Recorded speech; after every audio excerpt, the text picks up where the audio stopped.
మనోజ్ బాజ్పేయి కొత్త హిందీ సినిమా భయ్యాజీ నిన్న శుక్రవారం మే 24న రిలీజ్ అయింది. ఇక ఈ సినిమా వచ్చేసి మనకి ఇండియాలో 1000 థియేటర్లో రిలీజ్ అయింది, 1000 స్క్రీన్స్లో.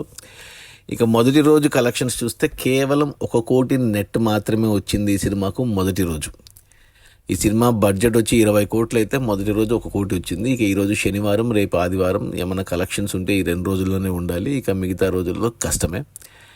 అంటే సినిమాకి బజ్ లేదు. నేను ట్రైలర్ కూడా చూశాను, రొటీన్ కమర్షియల్ సినిమా లాగా ఉంది. మనోజ్ బాజ్పేయి ఓటీటీలో బాగా ఫేమస్, కానీ థియేటర్లకు వస్తే మరి జనాలు చూస్తారా లేదా అనే దానికి ఈ ఓపెనింగ్సే చూపెడుతున్నాయి. కేవలం 1 కోటి మాత్రమే వచ్చింది. ఇండియా మొత్తానికి 1000 థియేటర్లో వస్తే కేవలం 1 కోటి నెట్ వచ్చింది అంతే. ఇంకా 20 కోట్లు వస్తేనే సినిమా హిట్ అవుతుంది. అంటే ఇంకా 19 కోట్లు నెట్ రావాలి. చూడాలి మరి ఈ శని ఆదివారాల్లో ఏమన్నా కలెక్షన్స్ పెరుగుతాయేమో. ఎందుకంటే ఇండియా మొత్తం ఇంకా ఎలక్షన్స్ నడుస్తున్నాయి కాబట్టి కొన్ని రాష్ట్రాల్లో జూన్ 4 వరకు ఇలాగే ఉంటుంది ఇండియా పరిస్థితి, సినిమా థియేటర్ల పరిస్థితి. అది మన మనోజ్ బాజ్పేయి కొత్త సినిమా భయ్యాజీ రిలీజ్ అయిన మొదటి రోజు 1 కోటి నెట్. సినిమా బడ్జెట్ 20 కోట్లు అయితే ఇంకా 19 కోటి నెట్ రావాలి. కొద్దిగా కష్టమే. Okay, bye.